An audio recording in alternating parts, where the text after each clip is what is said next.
আপনারা সবাই এসেছেন কোরআন শুনতে। কি শুনতে এসেছেন বলুন? আর আমিও এসেছি কোরআন শোনাতে। তবে আমি তো কোরআন শোনাতে পারবো না, সেই ইলম তো আমার নাই। সুবহানাকা লা ইলমা লানা ইল্লা মা আল্লামতানা। আল্লাহ যদি কিছু বলার তৌফিক দেন তাহলে বলতে পারবো। লোকেরা মুফাসসিরে কোরআন আমাকে বলে, কিন্তু আমি তো নিজে জানি আমি কি। আমি কোরআনের তাফসীরের নগণ্য ছাত্র মাত্র। আল্লাহর সাহায্য কামনা করি। আলাইহি তাওয়াক্কালতু ওয়া ইলাইহি উনীব। তিনি যদি দয়া করে কিছু বলার তৌফিক দেন তবে আমি বলতে পারবো ইনশাআল্লাহ। আল্লাহ যেন তেমন কিছু কথা বলার তৌফিক দেন যা আমাদের জন্য, আমার নিজের জন্য, শ্রোতা ভাই বোনদের জন্য তা যেন কল্যাণকর হয়। আমরা বলি আমিন। প্রিয় ভাই সব, শুনতে এসেছি কোরআন, এটা কার?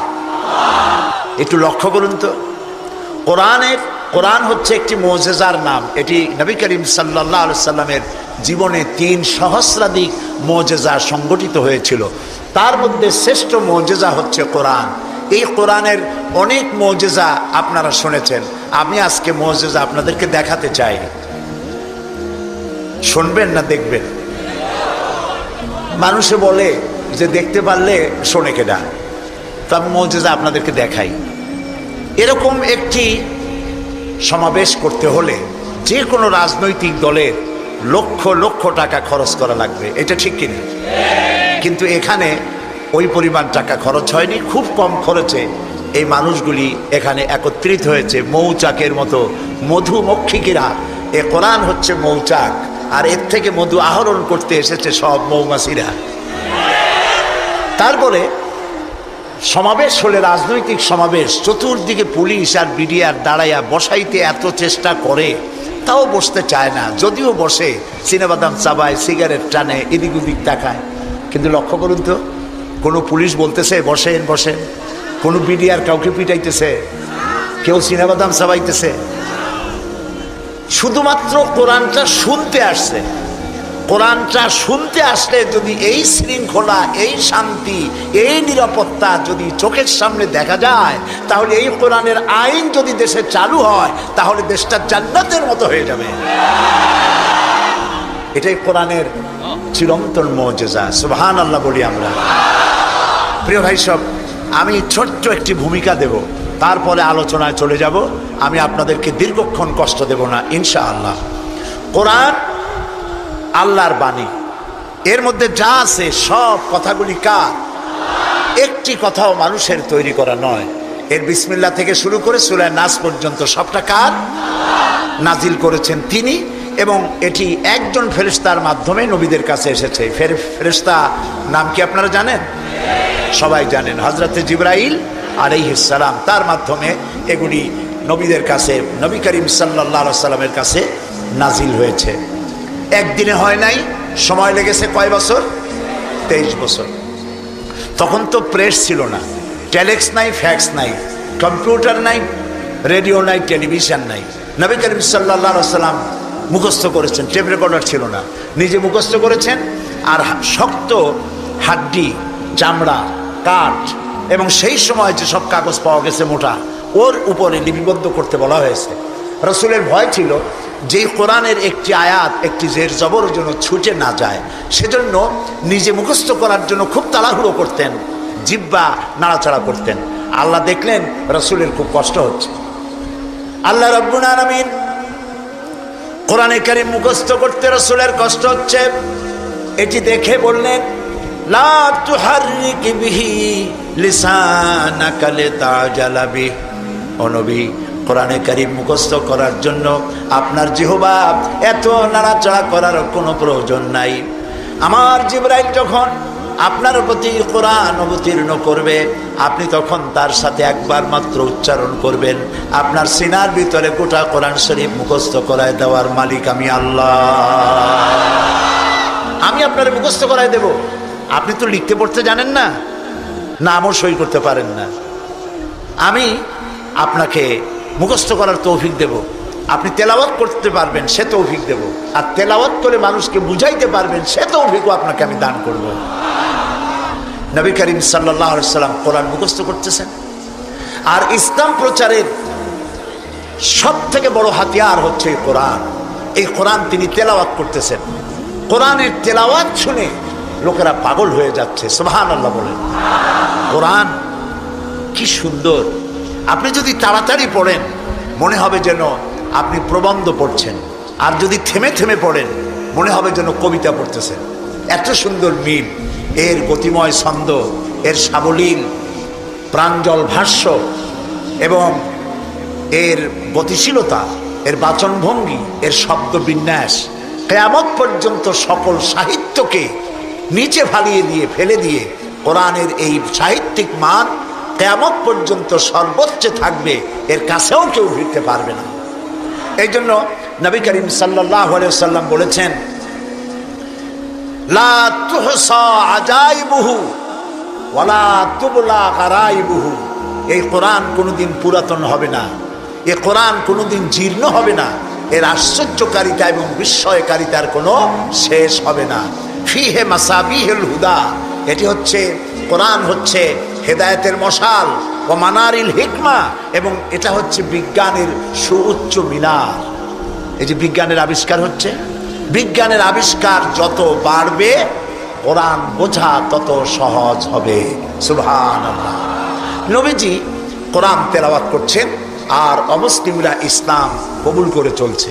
কাফেরেরা সচেতন হয়ে গেল, আমাদের লোকগুলি তো আর ধরে রাখতে পারবো না, সব তো মুহাম্মদ সাল্লাল্লাহু আলাইহি ওয়াসাল্লামের পিছনে লাইন লাগাইছে।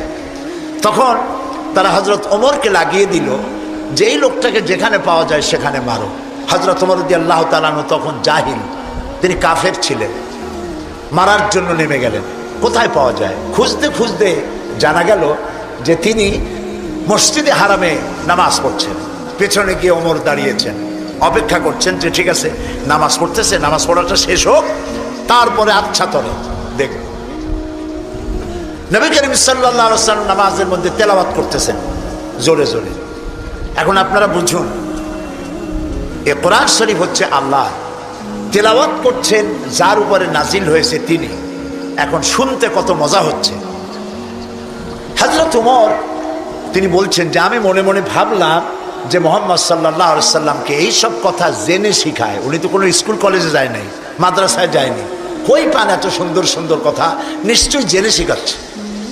হযরত ওমর বলেন, আমি যখন মনে করছি নবীজিকে মুহাম্মদ সাল্লাল্লাহু আলাইহি ওয়াসাল্লামকে জেনে কথাগুলি শিখিয়েছে, অমনি তিনি নামাজের ভিতরে তেলাওয়াত করলেন, ইন্নাহু লাকাউলু রাসূলিন কারীম। এটি একটি মহান বার্তাবাহকের বর্ণনা। হযরত ওমর চিন্তা করলেন, সর্বনাশ, আমি মনে মনে চিন্তা করছি জেনের কথা, আর উনি জবাবে বললেন না, জেনের কথা না, এটা সম্মানিত বার্তাবাহক তিনি বর্ণনা করেছেন। হযরত ওমর বলেন, আমি মনে মনে ভাবলাম জেন যদি না শিখিয়ে থাকে তাহলে তলে তলে কোন ফাঁকে যেন মুহাম্মদ সাল্লাল্লাহু আলাইহি ওয়াসাল্লাম কবি হয়ে গেছেন, কারণ এত সুন্দর মিলিয়ে মিলিয়ে কথা তো আর শুনি নাই কখনো। হযরত ওমর বলেন, আমি যখন ভাবলাম তিনি কবি হয়ে গেছেন, অমনি তিনি নামাজের ভিতরে আমার এই কথার প্রতিবাদ করলেন। তিনি পড়লেন, ওয়ামা হুয়া বিকাউলি শাইরিন কালিলাম মা তুমিনুন। না না না, এটা কোনো কবির কথা নয়, তোমরা খুব কমই বিশ্বাস স্থাপন করো। হযরত ওমর বলছেন, কি সাংঘাতিক কথা! চিন্তা করলাম জেনের কথা কয় না, জেনের কথা না, চিন্তা করলাম কবির কথা মনে মনে, আর উনি প্রকাশ্যে জবাব দিচ্ছেন যে কবির কথা না। তাহলে তো শুধু কবি, উনি কবি হন নাই, উনি গণকও হয়েছে, তা না হলে আমার মনের কথা বোঝে কেমনে? হযরত ওমর বলেন, আমি যখন মনে মনে চিন্তা করলাম তিনি গণক হয়েছেন, অমনি নামাজের ভিতরে তিনি আমার এই কথারও জবাব দিয়ে দিলেন। তিনি পড়লেন, ওয়ালা বিকাউলি কাহিনিন কালিলাম মা তাযাক্কারুন। না, এটা কোনো গণকের কথা নয়। সুবহানাল্লাহ। তোমরা খুব কমই উপদেশ গ্রহণ করে থাকো। হযরত ওমর বলছেন, এবার আমার পায়ের তলা থেকে যেন মাটি খসে যাচ্ছে। কি আশ্চর্য কথা! যা মনে চিন্তা করি তার জবাব আসে নামাজ থেকে।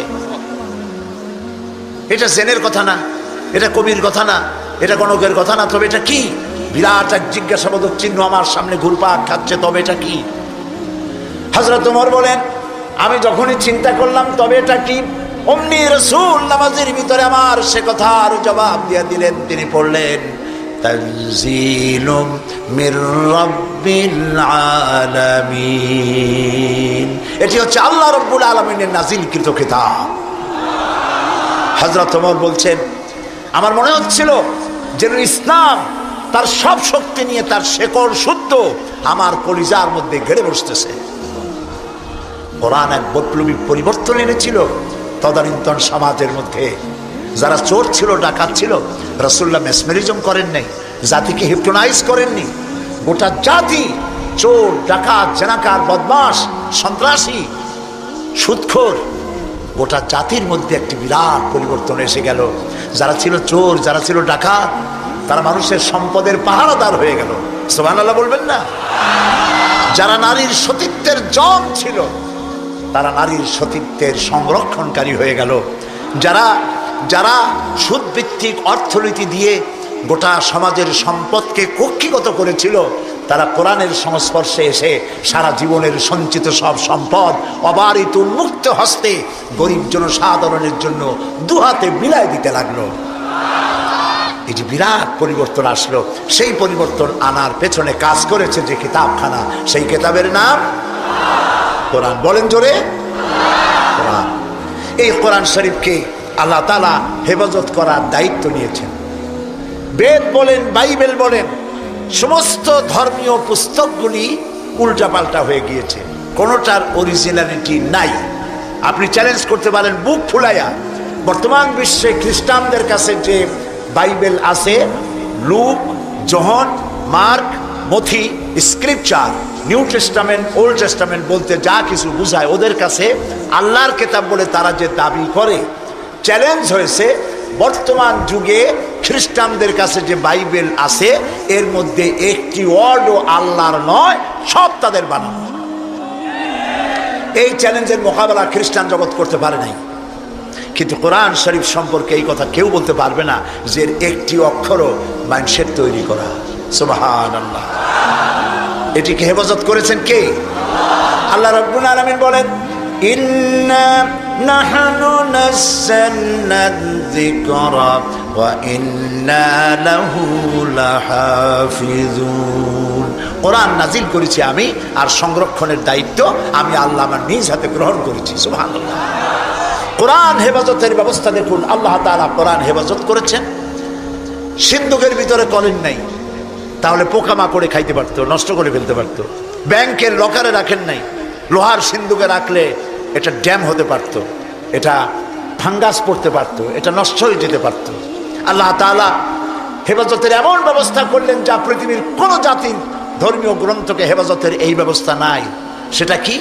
সেটা হলো আলমারিতে নয়, সিন্ধুকে নয়, ব্যাংকের লকারে নয়, মানুষের মেমোরির ভিতরে, কলিজার মধ্যে, ব্রেনের মধ্যে আল্লাহ পাক কোরআনকে হেফাজত করে দিয়েছেন।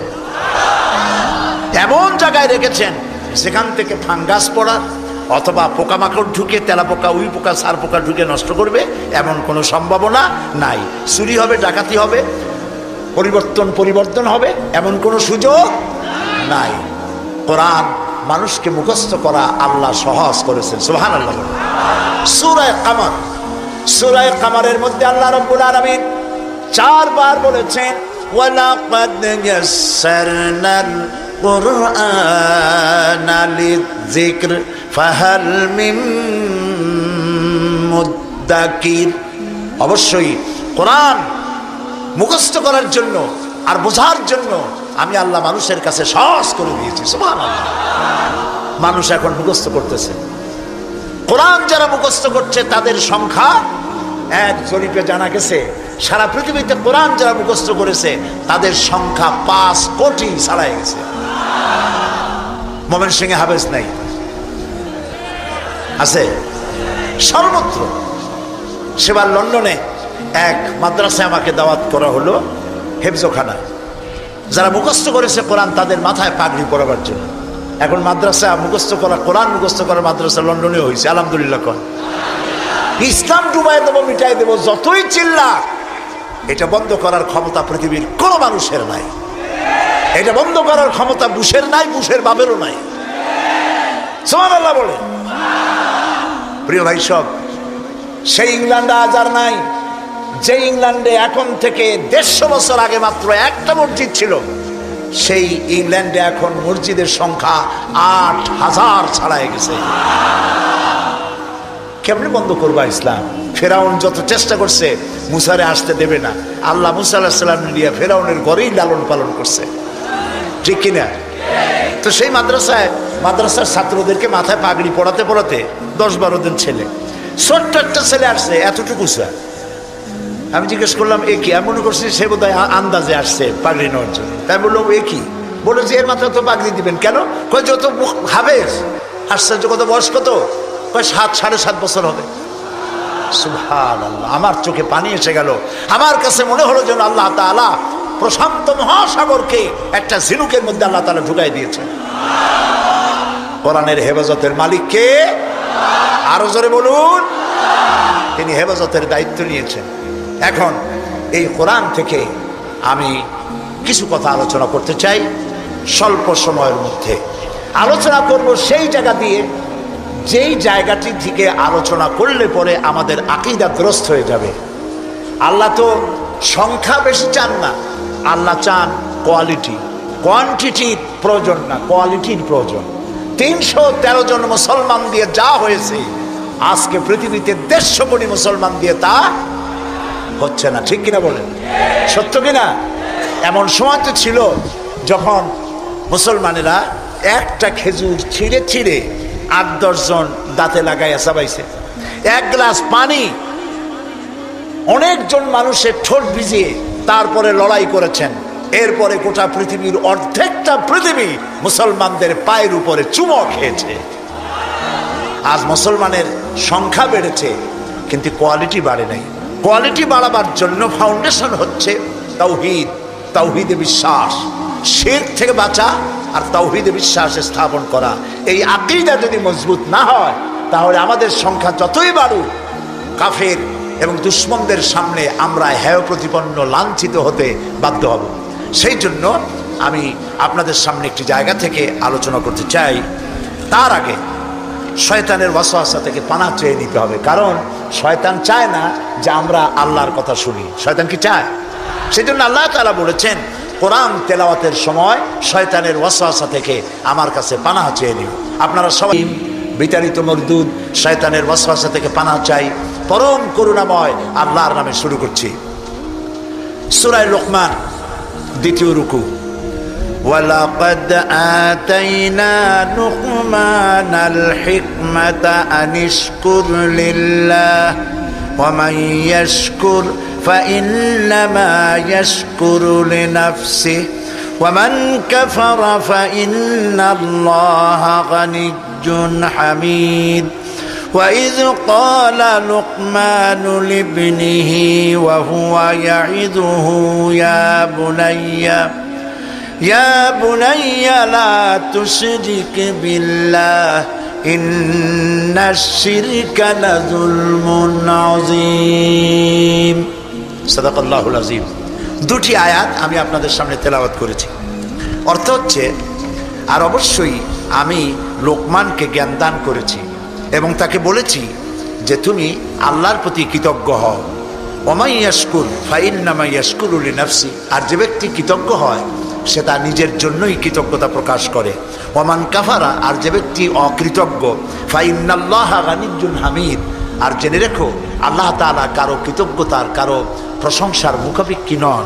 তিনি হামিদ, নিজের থেকে নিজেই প্রশংসিত। এটি হলো আমার তেলাওয়াতকৃত আয়াতের তরজমা। এখন এই আয়াত থেকে কিছু কথা আমি আপনাদের সামনে আলোচনা করতে চাই। ফ্যানটা আমার দিকে একটু ডাইরেক্ট করে দেন। সেটা হলো এই, আল্লাহ তাআলা বলছেন ওয়ালাকাদ আতাইনা লুকমানাল হিকমা, আমি লোকমানকে জ্ঞান দান করেছি। লোকমান সম্পর্কে আমাদের অনেকের ধারণা যে লোকমান ছিলেন পয়গম্বর বা নবী বা রসুল ছিলেন। এটি ঠিক নয়। হযরত লোকমান নবী না, রসুল না, তাকে আল্লাহ জ্ঞান দান করেছিলেন। কে জ্ঞান দান করেছিলেন বলুন? আল্লাহ তাআলা তাকে জ্ঞান দান করেছিলেন। হযরত লোকমান ছিলেন একজন বাদশার, একজন রাজার, তিনি ছিলেন কৃতদাস। এখন একদিন বাদশার কাছে খবর এলো যে আপনার যে খাদেম, যে গোলাম লোকমান, সে তো বড় বুদ্ধিমান মানুষ। বলে কেমন?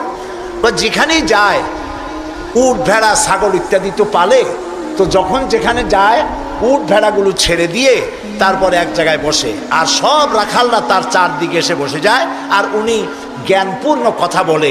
তার জ্ঞানের কথা শুনে মানুষগুলি হা করে তাকায় থাকে। বাদশা মনে করলেন যে আমার ভেড়া ছাগল রাখে, তার যদি হয় এত জ্ঞান, তো তারে তো আমার আটকায় রাখা ঠিক না। আচ্ছা জ্ঞানটা কেমন তো একটু পরীক্ষা তো করি। একদিন লোকমানকে তিনি ডাকলেন, ডেকে বললেন, লোকমান তুমি এক কাজ করো, আমার যে ছাগলগুলি তুমি পালতেছো, একটি ছাগলকে জবাহ করে ওর ভিতর থেকে ছাগলের শরীরের সব থেকে উৎকৃষ্ট অংশটা আমার জন্য নিয়ে আসো। হাজরাতে লোকমান একটা ছাগল জবাহ করলেন এবং ছাগলের কলিজা এনে পিরিচে করে ওনার সামনে হাজির করে দিলেন। কয়েকদিন যাওয়ার পর বাদশাহ আবার বললেন, আজকে আরেকটা ছাগল জবাহ করো এবং তার শরীরের নিকৃষ্ট অংশটা আমার সামনে নিয়ে আসো। লোকমান আরেকটা ছাগল জবাহ করলো এবং ওই ছাগলের কলিজাটা পিরিচে করে এনে হাজির করে দিল। বাদশাহ বলল, আমি শুনছিলাম তোমার নাকি অনেক জ্ঞান, এই বুঝি জ্ঞানের পরিচয়। আমি যেদিন চাইলাম, প্রথম বললাম সব থেকে উৎকৃষ্ট জিনিস আনো, তুমি কলিজা নিয়ে আসলা। সব থেকে নিকৃষ্ট জিনিস চাইলাম, তখনও তুমি নিয়ে আসলা কলিজা। তোমার জ্ঞানের পরিচয় তো পাইলাম না। লোকমান বললেন, হযরত লোকমান হাকিম বললেন, জাহাপানা, আপনি আমার মধ্যে জ্ঞানের পরিচয় কি পেয়েছেন পান নাই সেটা বড় কথা না। বড় কথা হলো এই, শুধু মানুষ না, প্রত্যেক প্রাণীর মধ্যেই আল্লাহ তাআলা একটা জিনিস দিয়েছেন। সেই জিনিসটা যদি ভালো হয় তাহলে প্রাণীটা ভালো। অর্থাৎ মানুষের মধ্যে, প্রাণীর মধ্যে ভালো যদি কোনো জিনিস থাকে তার নাম দিল, তার নাম কলিজা। আর খারাপ যদি কোনো জিনিস থাকে তার নাম দিল, তার নাম কলিজা। এখন লক্ষ্য করুন, লোকমান যে কথা বললেন 1000 বছর আগে, নবী করিম সাল্লাল্লাহু আলাইহি সাল্লাম 1000 বছর পরে পৃথিবীতে এসে সেই একই কথাই বললেন। একই কথাই বললেন। রাসূল কি বললেন? আল্লাহর নবী বললেন, ইন্না ফিল জাসাদে মুদগাতান, মানুষের শরীরের মধ্যে এক টুকরা গোশত আছে। গোশত টুকরা ভালো, গোটা শরীর ভালো। গোশত টুকরা খারাপ, গোটা শরীর খারাপ। আলা ওয়াহিয়াল কালব, সেটা হলো হৃৎপিণ্ড, সেটা হলো কলিজা। তাহলে লোকমান যে জ্ঞান পাইছিলেন, যে জ্ঞানের দ্বারা তিনি এই কথা বললেন, সেই জ্ঞানটা কার ছিল? বলেন কার? আর রাসূল যে জ্ঞান পেয়েছিলেন সেই জ্ঞানটা কার? কাজী আল্লাহর পক্ষ থেকে যে জ্ঞান আসে সেই জ্ঞানের কথা একরকম হয়, কিন্তু বুদ্ধিজীবী, দার্শনিক, তাদের কথা এক হয় না। বিজ্ঞানীদের কথাও এক হয় না। বিজ্ঞানের তো একটা থিওরি এরকম আছে যে বিজ্ঞানের কোনো থিওরি ফাইনাল নয়। বুদ্ধিজীবীদের কথাই ধরুন, কার্ল মার্কস বলেছেন মানুষ পেট সর্বস্ব জীব। আলফ্রেড বলেছেন মানুষ সেক্স সর্বস্ব জীব। আবার ডারউইন এসে বললেন, এগুলি তোমরা যা বলো একটাও ঠিক না, মানুষ মোটে মানুষই না। বলে মানুষ কি? মানুষ হলো বান্দর। তো চিন্তাবিদ, বুদ্ধিজীবী, দার্শনিক, তাদের কথায় মিল নাই, নবীদের কথায় মিল আছে না নাই? বলেন, জোরে বলেন, আছে না নাই? আপনি কি এইরকম একজন দুইজন নবীর খবর জানেন? এক নবী বলেছে আল্লাহ এক, আর একজন বলেছেন বেশি হইতে পারে, নাউজুবিল্লাহ। শুনেছেন এরকম? একজন বলেছে মৃত্যুর পরে আরেকটা জীবন আছে, কবর আছে, হাসর আছে, বিচার আছে, সিরাত আছে, মিজান আছে, বেহেশত আছে, দোজখ আছে। আর এক নবী বলছেন নাও থাকতে পারে। এরকম হয়েছে? হয় নাই। আদম আলাইহিস সালাম থেকে মুহাম্মদ সাল্লাল্লাহু আলাইহি সাল্লাম পর্যন্ত সমস্ত নবীদের কথা কয় রকম? স্লোগান কয়টা? সব নবীদের স্লোগান একটি, আর তাদের সবার কথা এক। কারণ তাদের কাছে যে কথা এসেছে একটি অফিস থেকে এসেছে। অফিসটা কার? চিল্লায় বলুন।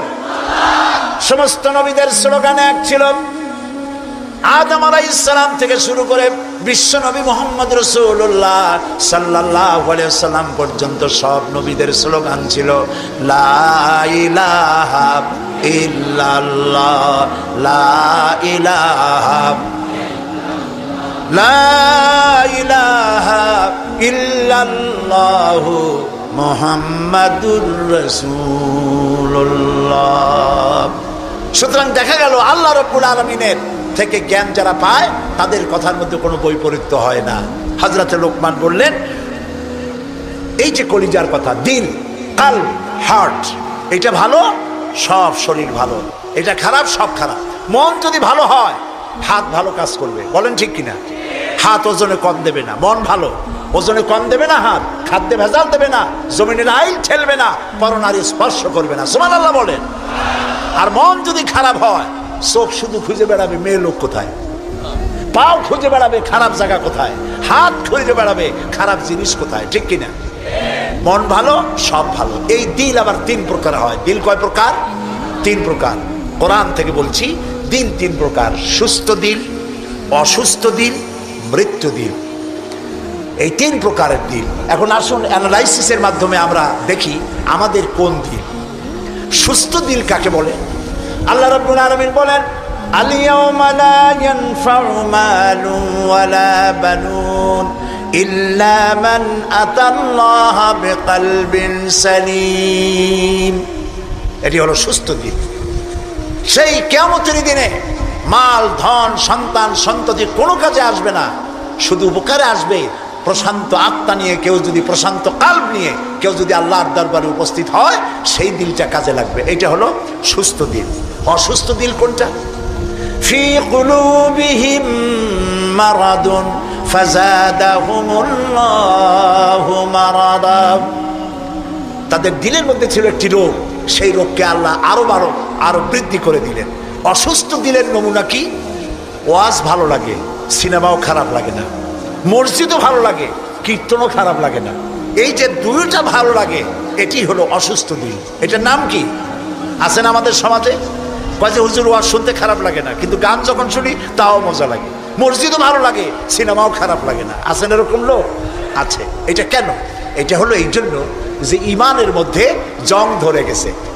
সাপে যদি রাত্রে কামড়ায়, রাতের বেলায় সাপে কামড়াইছে, ওজার কাছে যায় লোকেরা। মোমেন শাহীতে ওজা আছে না? ওজার কাছে যায়, যে বলে সাপে কামড়াইছে। এখন ওজা প্রথমে টেস্ট করবে যে সাপটা বিষধর সাপ না বিষহীন সাপ। সাপ তো দুই রকম আছে। যে সাপে কামড়াইলে তাৎক্ষণিকভাবে লোক মারা যায়, ওই সাপরে মোমেন শাহীতে কি বলে? কি বলে? গোখরো সাপ।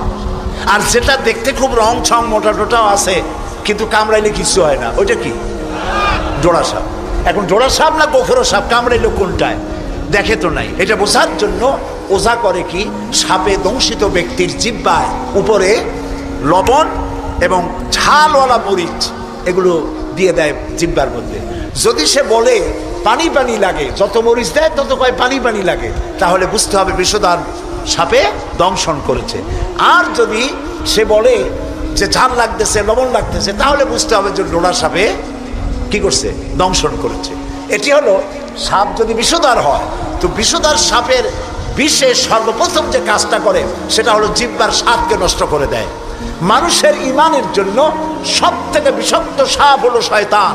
এ যখন মানুষকে ওয়াসওয়াসা দেয়, আর শয়তানের ওয়াসওয়াসা যখন মানুষ পড়ে যায়, তখন তার ইমানের স্বাদ নষ্ট হয়ে যায়। তখন সিনেমাও ভালো লাগে, মসজিদও ভালো লাগে, ওয়াজও ভালো লাগে, গানও ভালো লাগে। এটি হলো অসুস্থ দিল। এবার মৃত্যু দিল কি? মৃত্যু দিল সম্পর্কে আল্লাহ বলছেন,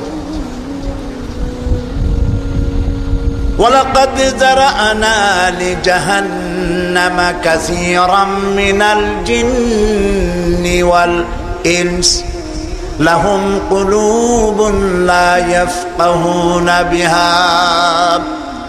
মানুষ আর জিনদের মধ্যে আল্লাহ তাআলা বলেন, আমি এক শ্রেণীর রেডিমেড জাহান্নামী তৈরি হয়েই আছে মানুষ এবং জিনের মধ্যে। ওরা কারা? লক্ষ্য করুন, মৃত্যু দিল কাদের? লাহুম কুলুবুন লা ইয়াফকাহুনা বিহা, যাদেরকে আমি হৃৎপিণ্ড দিয়েছি, বিবেক দিয়েছি, সব বোঝে, আমারে বোঝে না। আছেন এরকম কিছু বুদ্ধিজীবী? বলেন আছে না? কবি আছেন এমন কিছু? সাহিত্যিক আছেন এমন কিছু? নারীর সৌন্দর্য, নারীর রূপের সৌন্দর্যের ব্যাপারে কবিতা লিখতে লিখতে কলমের কালি শেষ হয়ে যায়, কিন্তু এই সৌন্দর্য কে দিলেন তার চিনতেই পারল না। ফুলের ব্যাপারে গান লেখে, কবিতা লেখে, ফুলের রং, ফুলের গন্ধ। প্রজাপতি, প্রজাপতি কে এত সুন্দর করে, কোন শিল্পী তোমার ডানায় এত সুন্দর রং দিল, তার গান তৈরি করে, কিন্তু প্রজাপতির রং কে দিল আরে খুঁজে পায় না। তারপরে বলে কি? বলে যে সব বুঝেছি, শান্তিনিকেতন গিয়া পড়ে শুনিয়া, সাহিত্যের উপরে ডক্টরেট ডিগ্রি নিয়া কয় সব বুঝেছি। বলে বাবা কি বুঝেছো? কয় দেয়ার ইজ নো গড। সারা জীবন বসে বুঝলো যে প্রভু বলতে কেউ নাই, আল্লাহ বলতে কেউ নাই। বলে নাউযুবিল্লাহ। লাহুম কুলুবুন লা ইয়াফকাহুনা বিহা, সব বোঝে কিন্তু আল্লাহরে চেনে না। নিজের শরীরটা দেখে, আল্লাহরে খুঁজে পায় না। আরে তুমি তো তোমার শরীরটা দিয়েই আল্লাহরে চিনতে পারো, সুবহানাল্লাহ বলেন। শরীরটা দিয়ে আল্লাহরে চেনা যায়। এই যে দুটো চোখ, এই চোখ দিয়ে সব সময় আমরা নেগেটিভ দেখি, সব সময় প্রতিটি চিত্র, প্রতিটি মুহূর্তে নেগেটিভকে পজিটিভ করে দেখায় কে? কে দেখায়? সুবহানাল্লাহ। এত সুন্দর দুটি চোখ আল্লাহ দিলেন, চোখের মধ্যে আল্লাহ আবার পানি দিয়ে দিলেন। পানি মানে কান্নার পানি না, এমনি চোখে পানি আছে। আপনি চোখে পলক মারেন, পলক মারেন না? কথা না বললে বুঝি কি? এই যে পলক মারেন, এটা কি ইচ্ছে করে মারেন না অটোমেটিক হয়? অটোমেটিক হয়। ইচ্ছে করে মারলে ফটর ফটর করত। আপনি নিজের অজান্তেই চোখগুলি পলক মারে কেন? আল্লাহ রাব্বুল আলামিন মানুষের কল্যাণের জন্য এমন অটোমেটিক ব্যবস্থা করে তিনি রেখে দিয়েছেন। শহরে, বন্দরে, গ্রামে, নগরে, গঞ্জে বাতাসের ভিতরে পলিউশন আছে, রোগের জার্ম আছে, বাতাসের ভিতরে উড়ে বেড়ায়, অনবরত চোখের ভিতরে প্রবেশ করে চোখ নষ্ট করে দিতে পারে। এই জন্য রব্বুল আলামিন চোখের ভিতরে পানি ধরনের একরকম মেডিসিন রেখে দিয়েছেন। প্রতি মুহূর্তে চোখ পলক মেরে মেরে চোখকে আল্লাহ তাআলা ক্লিন করে দিতেছেন। শরীরের ভিতরে একটা শরীর দিয়ে আল্লাহকে চেনার জন্য যথেষ্ট। এই শরীরে আল্লাহ অসংখ্য রগ রেশা দিয়েছেন। মাথা থেকে শুরু করে পা পর্যন্ত যতগুলি নার্ভ আছে, সবগুলি নার্ভ ছিঁড়ে ছিঁড়ে যদি জোড়া লাগানো যায়, পুরা পৃথিবী একবার ঘুরে আসা যাবে। সুবহানাল্লাহ করতে ইচ্ছে করে না? আর যদি পাশাপাশি সাজায় রাখেন, 3 একর জমিন লাগবে একটা মানুষের রগ সাজায় রাখতে। এই রগগুলি দিয়ে আপনি আমি যা খাই, এটাকে বলা হয় কার্বোহাইড্রেট। চাউল, চাউল জাতীয় খাদ্য, আটা, আটা জাতীয় খাদ্য, চিনি, চিনি জাতীয় খাদ্য, আর ডাল, ডাল জাতীয় খাদ্য। এই 4 প্রকারের খাদ্য হলো কার্বোহাইড্রেট। এগুলি মানুষে খাইলে পরে শরীরের ভিতরে এর থেকে রক্ত হয়, এর থেকে পেশাব পায়খানা হয়ে বর্জ্য বেরিয়ে যায়। আর যেটা রক্ত হয়, সেই রক্তটাকে গোটা শরীরে প্রবাহিত করে শরীরটাকে আল্লাহ উষ্ণ রাখেন। সেজন্য এত রগ রেশা দিয়েছেন। এখন এই রক্তগুলিকে মাথা থেকে শুরু করে পা পর্যন্ত পৌঁছে দেওয়ার জন্য আল্লাহ একটা জেনারেটর রেখে দিয়েছেন বুকের মধ্যে। কন্তবুদ্ধি করে জেনারেটর নামটা কি? মাশাআল্লাহ, বুঝে ফেলেছেন। জেনারেটরের নাম হার্ট। সেটা অনবরত সিস্টোলিক অ্যান্ড ডায়াস্টোলিক এভাবে করে সম্প্রসারণ, সংকোচন এরকম করতেছে। চিকিৎসা বিজ্ঞানীরা বলেছেন, মানুষকে মাথা থেকে শুরু করে কাটাকাটি করে সব বুঝেছি, কিন্তু হার্ট এরকম এরকম করে কেন, এর উৎস আজ পর্যন্ত পৃথিবী খুঁজে পায় না। এটি এভাবে করে করে রক্ত ছড়িয়ে দিচ্ছে। এখন দেখেন আল্লাহরে খোঁজার ব্যবস্থা। মানুষ খাইয়া খাইয়া তারপরে হার্টের মধ্যে চর্বি গিয়ে জমে। হার্টের মধ্যে যে করোনারি আর্টারি, করোনারি আর্টারির মধ্যে গিয়ে চর্বি জমতে লাগলো। হঠাৎ করে রক্ত প্রবাহ যখন বন্ধ হতে থাকে, আর চলতে পারে না, তখন অ্যানজাইনা হয়, হার্টে বেদনা শুরু হয়। এই বেদনা শুরু হলে তাড়াতাড়ি ডাক্তার এনজিওগ্রাম করে তারপর দেখে কতটা নষ্ট হয়েছে। ওইটাকে যদি প্রয়োজন হয় রগ বদলাবার, তখন তাকে বাইপাস করা হয়। বাইপাস করে নতুন রগ লাগাতে হবে। এখন বলেন এই নতুন রগ কোথায়? গরুর রগ লাগাইলে হবে? বলেন, ছাগলের রগ? এখন আল্লাহ রাব্বুল আলামিনকে চেনা সহজ। ওই রাব্বুল আলামিন এমন সুন্দর ব্যবস্থা রেখেছেন, কারো যদি বাইপাস, ওপেন হার্ট সার্জারি করার যদি প্রয়োজন হয়, রগের যদি 2-4টা রগ যদি লাগে, আল্লাহ রাব্বুল আলামিন মানুষের হাতের মধ্যে, পায়ের মধ্যে স্পায়ার পার্টস কতগুলি রগ রেখে দিয়েছেন। ডাক্তারেরা পা থেকে, হাত থেকে সেই রগগুলি নিয়ে হার্টের ভিতরে ওই রগ লাগিয়ে দিয়ে নতুনভাবে আবার রক্ত সঞ্চালনের ব্যবস্থা করে দেয়। যালিকুমুল্লাহু রাব্বুকুম, এই হচ্ছে তোমাদের রব। সুবহানাল্লাহ বলেন। ইনি আল্লাহ যিনি এই ব্যবস্থা করেছেন। কিডনি লাগে একটা মানুষের জন্য কয়টা? না না, 2টা লাগে না, কিডনি লাগে একটা, কিন্তু আল্লাহ তাআলা দিয়েছেন কয়টা? 2টা। একটা যদি অকেজো হয়ে যায় তো আরেকটা দিয়ে যেন কাজ হয়। লক্ষ্য করুন, আপনার মেমোরি, আপনার মগজ, আপনার ব্রেন, যে ব্রেনটা, যে মগজটা মাথার মধ্যে আছে, এই মগজের মধ্যে রয়েছে অসংখ্য সেল, কোষ, CELL, অসংখ্য কোষ। মেমোরি কোষ, বুদ্ধির কোষ, শোকের কোষ, সুখের কোষ, অনুভূতির কোষ। মানে আপনার জন্য, এরপরে ডাটা ইনফরমেশন রক্ষা করার জন্য কোষ। অনেকগুলি সেল আছে। মেমোরি সেল যেটা আছে মগজের মধ্যে, সারা পৃথিবীর সকল ডাটা, সকল ইনফরমেশন, সকল তথ্য যদি আপনার মেমোরিতে আপনি ঢুকান, এই মেমোরি সেলে এত জায়গা, পৃথিবীর সব ডাটা ঢুকাবার পরেও 100 ভাগের 1 ভাগ জায়গা ভরবে না। দেখুন অবস্থা।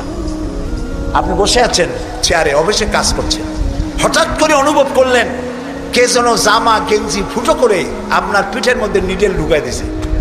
কে দিল? কে দিল? ও, তাও তো বুঝে ফেলেছেন, মশা। জামা কাপড় সুদ্ধা নিডেল ঢুকাই দিছে। আপনি কিন্তু টের পাইছেন না? টের পান নাই? টের পেয়েছেন কিনা? এই টের পাওয়ার জন্য আল্লাহ রাব্বুল আলামিন চামড়ার মধ্যে অসংখ্য কোটি কোটি লোমকূপ সৃষ্টি করেছেন। লোমকূপ দিয়ে ঢুকলো, আপনি টের পেয়ে গেছেন। টের পাওয়ার সাথে সাথে এই খবরটা চলে গেছে বুদ্ধির কাছে।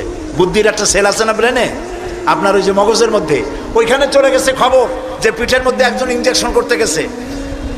বুদ্ধির সেল সাথে সাথে হাতের উপরে ফ্যাক্স পাঠায় দিয়ে ফ্যাক্স ঠাট করে মেরে দিয়েছে পিঠের উপরে, মশার গোষ্ঠী সাফ হয়ে গেছে। সময় লাগে নাই 1 সেকেন্ডও, সাথে সাথে অ্যাকশন, ডাইরেক্ট অ্যাকশন। সুবহানাল্লাহ। কপালে যদি থাকে আল্লাহরে চিনতে কষ্ট হয় না, আর কপালে না থাকলে শান্তিনিকেতন থেকে পিএইচডি ডিগ্রি করে কাফের হয়ে যায়, মুরতাদ হয়ে যায়, কপাল পড়ে যায়। এই জন্য অল্পের মধ্যে বুঝতে সহজ, যদি ঈমান থাকে কিসমতে। প্রিয় ভাই সব, আল্লাহ রাব্বুল আলামিন বলছেন লাহুম কুলুবুন লা ইয়াফকাহুনা বিহা, তাদেরকে হৃদয় দিয়েছি, তাদেরকে বিবেক দিয়েছি, সব বুঝলো, আমারে বুঝলো না। তাদের আমি কান দিছি, সব শুনলো, কিন্তু আমার কথা, হকের দাওয়াত শুনলো না। চোখ দিলাম, সব দেখলো, কিন্তু সবকিছু দেখে আমারে খুঁজে পাইলো না। এদের অবস্থাটা কি? আল্লাহ রাব্বুল আলামিন বলেন উলাইকা কাল্লানাম, এরা চতুষ্পদ জানোয়ারের মতো। আল্লাহ বলেন না, তাতেও হয় না, বালহুম আদাল, এরা জানোয়ারের চাইতেও নিকৃষ্ট। বলেন নাউজুবিল্লাহ। জানোয়ারের চাইতেও নিকৃষ্ট। আমি চিন্তা করলাম যে আল্লাহ তাআলা জানোয়ার বলছিলেন, তা তো একটা ঠিক ছিল। জানোয়ার বলেছেন, জানোয়ার কে বললেন? পশু কে বললেন? আল্লাহ তাআলা বলেছেন। এখন চিন্তা করলাম আল্লাহ পশু বললেন, ঠিক আছে, কিন্তু পশুর চাইতেও খারাপ এই কথাটা বললেন কেন? বুঝে আসতেছিল না। আল্লাহ তাআলা বলেন, কোরআন যদি কেউ বুঝতে চায় তো বুঝার জন্য আমি তার দিল খুলে দেবো। সুবহানাল্লাহ। ওয়া মান ইয়াত্তাকিল্লাহা ইয়াজআল লাহু মাখরাজা, আল্লাহকে ভয় করে কেউ পথ চলতে চাইলে আল্লাহ পথ তৈরি করে দেন। আমি চিন্তা করে দেখলাম সত্যিই তো জানোয়ারের চাইতেও তো মানুষগুলা খারাপ। ওই সব মানুষ যারা আল্লাহরে চিনল না। কিরকম দেখেন, আপনারা অনেকে বাড়িতে কুকুর পোষেন। কুকুর পোষে না মানুষ? কুকুর সাংঘাতিক বুদ্ধিমান প্রাণী এবং প্রভু ভক্ত। লন্ডনে তো বহুত কুকুর আছে যারা স্কটল্যান্ড ইয়ার্ড বাহিনীতে চাকরি করে, ভালো ভালো চাকরি করে, ইন্সপেক্টরও আছে, কর্নেল আছে, মেজর আছে, ইন্সপেক্টর আছে। অবশ্য কুত্তায় জানে যে সে মেজর বা কর্নেল। এবং এরা দারুণ হুকুম পালন করে। চোরের ছবিটা দেখায় দেবে আর তার ব্যবহৃত কাপড়টা শুকায় দেবে, বাস শেষ কাজ। যেখানে পাবে সেখানে ধরবে। 1 কোটি ডলার বা পাউন্ডও যদি দেয়, কুত্তায় ছাড়বে না। সাংঘাতিক অফিসারেরা। কথা বুঝতে পেরেছেন তো? অনেকে কুত্তা পোষে। এখন কুত্তা পুষেছে, মাহফিল আসছে একটা লোক, রাত 2:30, 2টা বা 11টার সময় বাড়ি ফিরেছে। কুত্তা টের পাইছে, অন্ধকার রাত, কে যেন আসতেছে। কুত্তা তার ভাষায় বলেছে হল্ট। এখন বাড়িওয়ালা বলছে এই ডব্লু, আদর করে নাম রাখছে কুত্তার ডব্লু। একটা ধমক দিল, কুত্তায় গলার আওয়াজ শুনে বুঝে ফেলেছে। কিন্তু কুত্তায় গলার আওয়াজ বোঝে না। কুত্তা তো ভালো গরুতেও বুঝে। আপনি আপনার গরুরে ডাক দেন অন্ধকারে, গরু আপনার ডাকের সাড়া দেবে, কাছে আসবে। আসে না এরকম? অন্ধকারে গিয়ে গরুর ডাক দিলে বাড়িওয়ালার ডাকে গরু সাড়া দিয়ে আসে না? বিল দিয়ে আসে না? কুত্তায় থেমে গেল, বুঝতে পারলো এ তো আমার মালিক, আমি তো ভুল করছি। যখন মালিক কাছে আসলো, কুত্তায় লেজ লড়াইয়া গাছ সাথে মিশে মিশে লেজ লড়াইতে লাগলো। তার ভাষায় সে বলতে লাগলো আই এম এক্সট্রিমলি সরি। ও গ্রিন সিগন্যাল, লেজ নাড়াইয়া গ্রিন সিগন্যাল দিয়ে দিল, হুজুর আপনি যাইতে পারেন, স্যার আপনার জন্য দরজা খোলা। কিন্তু এইখানে যদি চোর হইতো আর ডাকাইত হইতো আর যত বলতো ডবলু থাম, তাহলে সে কি থামতো? গর্দানে কামড়াইতো, না হয় ঠ্যাঙ্গে কামড়াইয়া ঠ্যাং ঠং ভেঙে দিত, ঠিক কিনা? তাহলে বোঝা গেল কুত্তায় মালিকও চেনে, শত্রুও চেনে।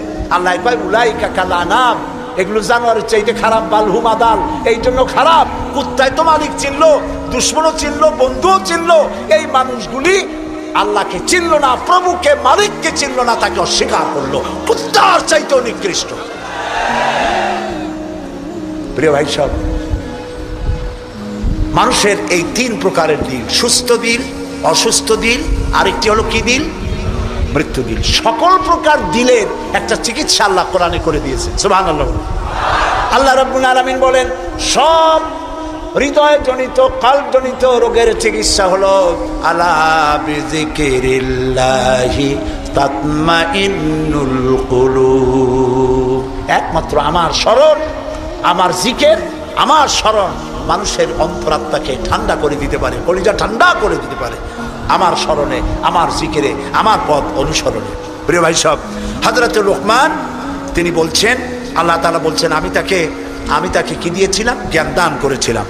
সেই জ্ঞানের ভিত্তিতে জ্ঞান দিয়েছিলাম এই জন্য যেন তিনি আমার শুকর আদায় করেন। হযরত লোকমান আল্লাহর দেওয়া জ্ঞান দিয়ে শুকর আদায় করলেন এইভাবে যে তিনি আল্লাহর গুণগান, আল্লাহর তাওহীদের প্রচার শুরু করে দিলেন, সুবহানাল্লাহ। আল্লাহ তাআলা বলছেন ওয়া ইয়াশকুর, যে ব্যক্তি কৃতজ্ঞতা স্বীকার করে তা তার নিজের জন্য, আর যে করে না সে তার নিজের ক্ষতিই করে। এই যে আমরা মাগরিবের নামাজ পড়লাম, এই নামাজ পড়ছি কার জন্য? বলেন সবাই। উপকার হবে কার? উপকার হবে আমার। এই যে মাঝে মধ্যে আপনারা আলহামদুলিল্লাহ বলেন, সুবহানাল্লাহ বলেন, এতে উপকার কি আল্লাহ না আমার? বলেন সবাই। আমার তাম পৃথিবী। এটা এই জন্য যে আল্লাহ তাআলা বিরাটত্ব খুব লক্ষ্য করুন। আল্লাহ তাআলা বিরাটত্ব, মহানত্ব, শ্রেষ্ঠত্ব এবং মর্যাদার যে স্তরে আল্লাহ তাআলা আছেন, আমরা শুকর করে, প্রশংসা করে, সেজদা করে সেই স্তর থেকে 1 ডিগ্রি উপরে উঠাইতে পারবো না। এবং যেখানে তার মর্যাদা আছে, সারা পৃথিবীর সব মানুষ যদি আল্লাহকে অস্বীকার করে, ওই স্তর থেকে 1 ডিগ্রি নিচে নামানো যাবে অসম্ভব। এই জন্য কৃতজ্ঞতা যে প্রকাশ করে সে আল্লাহর জন্যই করে। আমরা যদি আল্লাহর জিকির আজগার না করি, আল্লাহর ক্ষমতা শেষ নাকি? বলেন। আল্লাহ রাব্বুল আলামিন বলেন ইউসাব্বিহু লিল্লাহি মা ফিস সামাওয়াতি ওয়া মা ফিল আরদ। আকাশে যা কিছু আছে, জমিনে যা কিছু আছে, এর মাঝখানে যা কিছু আছে, সব আমার জিকির করছে, আমার তাসবিহ পড়ছে। আপনারা বসন্তকালে গাছের ডালে শোনেন কোকিল পাখি কুহু কুহু করে ডাকতেছে।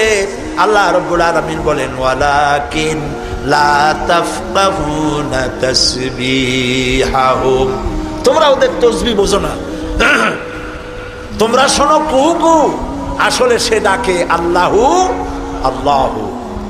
বউ কথা কও, আছেন একটা পাখি মমন সাইতে নাই আছে, ছোটবেলা থেকে শুনতেছি বউ কথা কও, বউ কথা কও। ওর বউ এত অভিমান করলো কেন?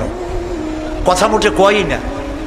আসলে বউ কথা কও আমরা শুনি, আর আল্লাহ বলছেন ওয়ালাকিন লা তাফকাহুনা তাসবিহাহুম, ওরা আমার জিকির করছে, তোমরা বোঝো না। মানুষ বুঝবে কেন? মানুষ তো আন্দাজে যা শোনে, শব্দের সাথে আপনি যা মিলাবেন তাই কিন্তু হয় ভাই। যেমন ট্রেন ছাড়ছে, ট্রেন যখন ছাড়লো তো প্রাথমিক আওয়াজ শোনা যায় যাচ্ছি যাব, যাচ্ছি যাব। যখন জোরে চলে তখন শোনা যায় যাচ্ছি যাব, যাচ্ছি যাব, এরকম শোনা যায়, ঠিক না? শব্দের সাথে এরকম যা মিলাবেন তাই হবে। এক ব্রিটিশ নাগরিক নাকি আসছিল বাংলাদেশে, আসে দেখে জমিনে চাষ করতেছে এক লোক দুপুরবেলা। তো তারে গিয়ে ব্রিটিশ জিজ্ঞেস করতেছে, ব্রিটিশ নাগরিক জিজ্ঞেস করতেছে ইংলিশ, বেটা হাউ ডু ইউ ডু? তো কৃষক বলতেছে আমার বুঝি খাইয়ে খেয়ে কাম নাই, এখন তোমার সাথে আমি এই চাষ ছাড়িয়ে দিয়ে হাডুডু খেলবো, এটা কথা হইলো নাকি? মানে শব্দের সাথে মানুষ যা মিলাইতে চায় তাই মেলে। আল্লাহ তাআলা বলছেন তোমরা যা শুনতে পাও, পাখিগুলি তার কলকাক করতে, বাতাস তার শনশন রবে, নদীগুলি তার কুলু কুলু নাদে, পাতাগুলি তার মর্মর শব্দে, যত আওয়াজ শুনতে পাও এগুলি সব নিছক আওয়াজ নয়, সবগুলির ভিতর থেকে আমার জিকির, আমার তাসবিহ হতেছে আল্লাহু আল্লাহু আল্লাহু আল্লাহু। হযরত লোকমান বলেন, আল্লাহ তাআলা শোনাচ্ছেন লোকমানের কথা, وإذ قال لقمان لابنه وهو يعظه يا بني لا تشرك بالله। স্মরণ করো সেই সময়ের কথা যখন লোকমান তার ছেলেকে ডেকে বলছেন, ইয়া বুনাইয়া, হে আমার কলিজার টুকরা সন্তান। আপনারা কি শুনতেছেন? আমার সাথে থাকো, তাহলে বুঝতে সুবিধা হবে। হযরতে লোকমান বলছেন, ইয়া বুনাইয়া, ও আমার কলিজার টুকরা সন্তান। ওলামারা জানেন যে এখানে হওয়া উচিত ছিল ইয়া ইবনি, ইয়া ইবনি, ও আমার ছেলে, কিন্তু আল্লাহ তাআলা শোনাচ্ছেন লোকমান ডেকে বলেছি ইয়া বুনাইয়া, আমার ছেলে, ওইভাবে না বলে তিনি বললেন কি ইয়া বুনাইয়া। বুনাইয়া মানে কি? বুনাইয়া শব্দের এটা হলো তাসগীর করা হয়েছে। এটা বলা হলো হে আমার কলিজার টুকরা, নয়নের পুতুলি, বাবা ধন, সোনামণি। সুবহানাল্লাহ বলে। দাওয়াতের এটি হলো টেকনিক। আপনি যখন ইসলামের দাওয়াত দিবেন তখন আপনাকে দাওয়াত দিতে হবে মিষ্টি ভাবে। আল্লাহ শিখাই দিয়েছেন, উদউ ইলা সাবিলি রাব্বিকা বিল হিকমাতি ওয়াল মাউইজাতিল হাসানা। উত্তম ভাবে, মিষ্টি করে, সুন্দর করে, বৈজ্ঞানিক পন্থায় সুন্দর সুন্দর কথা দিয়া মানুষকে আমার পথে ডাকো। আল্লাহ তাআলা বলছেন, সুবহানাল্লাহ। এই জন্য আপনি মেজাজ খারাপ করলে পারবেন না। যে চোরের কাশি রোগ হয় আর যে পীরের মেজাজ খারাপ, এ দুইজন ব্যবসায় ভালো করতে পারবে না। পীরের যদি মেজাজ খারাপ বেশি হয়, মুরিদ একটাও পাবে না। আর যদি চোরের কাশি রোগ হয়, চুরি করতে গিয়ে পিটান খাওয়া ছাড়া পথ নেই। তো আপনি দিনের দাওয়াত দিবেন, আপনার মেজাজ ভালো হইতে হবে। দাওয়াত দিবেন মিষ্টি করে। রাসূলুল্লাহর কথাটাই দেখেন, আগেই কোন সুবহানাল্লাহ। আল্লাহ রাব্বুল আলামিন বলেন, ফাবিমা রাহমাতিন মিনাল্লাহি লিনতা লাহুম ওয়ালাউ কুনতা ফাযযান গালিদাল কলবি লানফাদ্দু মিন হাওলিক। হে রাসূল, হে রাসূল, আপনার প্রতি আল্লাহর করুণা হচ্ছে এই যে আল্লাহ তাআলা আপনার দিলটাকে নরম করে দিয়েছেন। সুবহানাল্লাহ। আপনার কাছে যেই আসে সিমেন্টেড হয়ে যায়, কেউ ছিটকে পড়ে না আপনার ব্যবহারের কারণে। রাসূলের ব্যবহার, সুবহানাল্লাহ বলে, সুবহানাল্লাহ। কি ব্যবহার! মসজিদে নববীতে এক বদবী এসে পেশাব করেছে মসজিদে নববীর মধ্যে। আচ্ছা কন্ত, এই মোমেন শাহীতে মসজিদের মধ্যে না, মসজিদের বাইরে দাঁড়াইয়া দেওয়ালের উপরে যদি কেউ পেশাব করে, আপনি কি করবেন? জি, বুঝতে পারছি আপনারা কি করবেন। চেহারা দেখি বোঝা যায় আপনারা কি করতে পারেন। মসজিদের ভেতরে পেশাব করতেছে রাসূলের সামনে। সাহাবায়ে কেরামদের চোখ মোটা হয়ে গেছে, ভাবখানা এই রাসূল পারমিশন দেন ওরে জম্মের মতো পেশাব করাই দেই। রাসূলুল্লাহ বললেন, না না, বাধা দিও না, তাহলে সে অসুস্থ হয়ে যেতে পারে। তার সবটা আনলোড হতে দাও। সবটা শেষ হইল, রাসূলুল্লাহ তাকে কাছে ডাকলেন, ডেকে বললেন, তুমি যে কামটা করলা, তুমি কি জানো এটা কি? কয় না, তা জানি না। তিনি বললেন, এটা হলো মসজিদ, আমরা এখানে আল্লাহর সেজদা দেই। তোমার যখন এই কাজের দরকার হবে তখন বাইরে গিয়ে করবা। তোমাদের উপাসনালয় আছে না? কয় যে আছে। তো সেইখানে যদি এই কাম কেউ করে তাহলে তোমার কেমন লাগবে? এই কাজটা কখনো করবা না। লোকটি বলল, আমি তো শুনেছিলাম আপনি বাদশা, তা আমি এখন বুঝলাম আপনি বাদশা না। বাদশা হইলে যে কাম আমি করছি এতে তো আমার কল্লা এতক্ষণ গড়াগড়ি যাইতো। আপনি তো বাদশা না, আপনি অবশ্যই অবশ্যই আল্লাহর নবী, কোনো সন্দেহ নাই আমার মনের মধ্যে। এই ছিল রাসূলের ব্যবহার। রাসূলুল্লাহ সাহাবীদের দিকে তাকায় বললেন, ইন্নামা বুইসতুম মুয়াসসিরিন।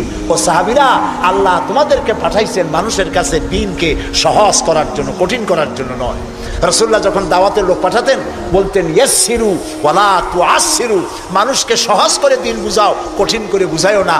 বাশশিরু ওয়ালা তুনাফিরু, বেহেশতের খবর দিয়া মানুষকে দ্বীনের পথে ডাকো। জাহান্নাম জাহান্নাম, এটা করলে জাহান্নাম, সেটা করলে জাহান্নাম, জাহান্নামের ভয় দেখিয়ে মানুষকে দ্বীনের রাস্তা থেকে সরিয়ে দিও না। সুবহানাল্লাহ। এই ছিল রাসূলের ব্যবহার।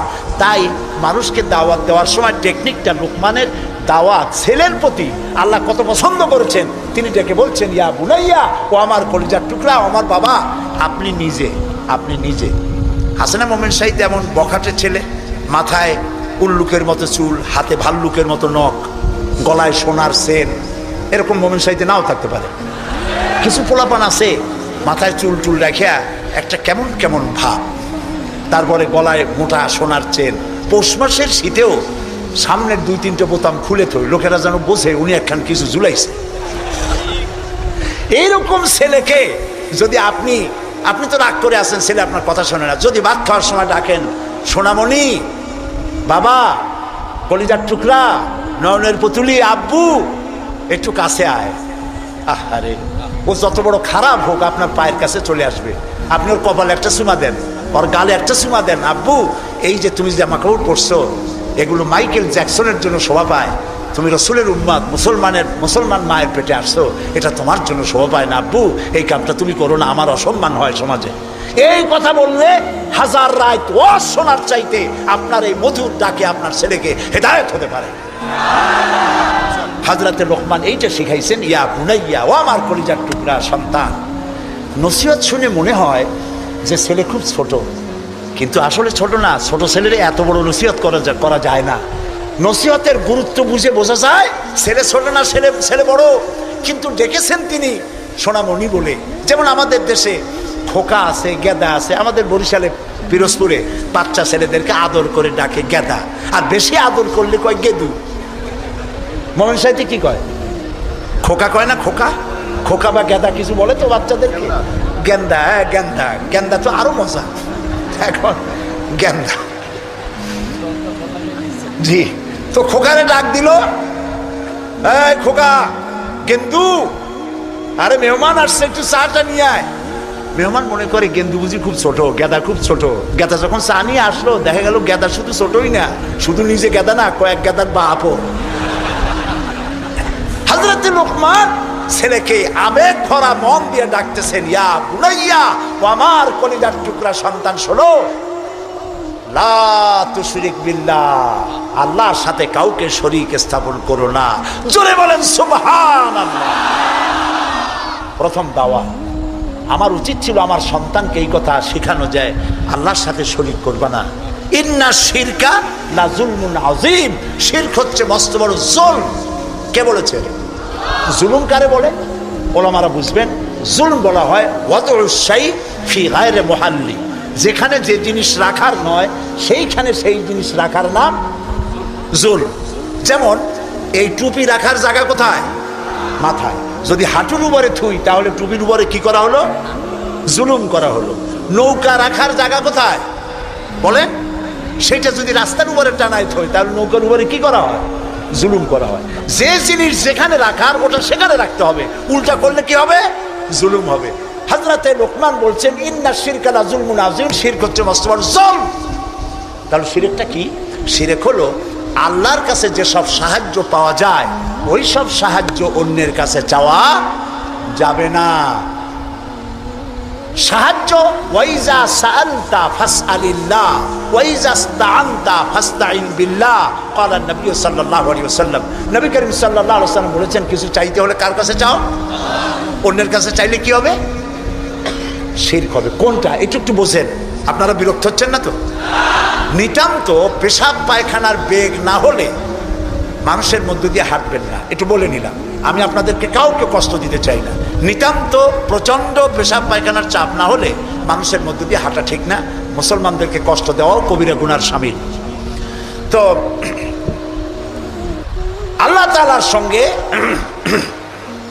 চাইলে পরে চাওয়াটাই শিরক নয়। যেমন আমার ঘরে অনেক সময় মেহমান আসে, আমার ঘরে চা বানাবো, চিনি নেই, তখন আমার ঘরের কাজের লোককে বলা হয় দোতলায় যাও বা তিনতলায় যাও, একটু চা, একটুখানি চায়ের পাতা বা একটুখানি চিনি চাই নিয়ে আসো। এটা কিন্তু শিরক না।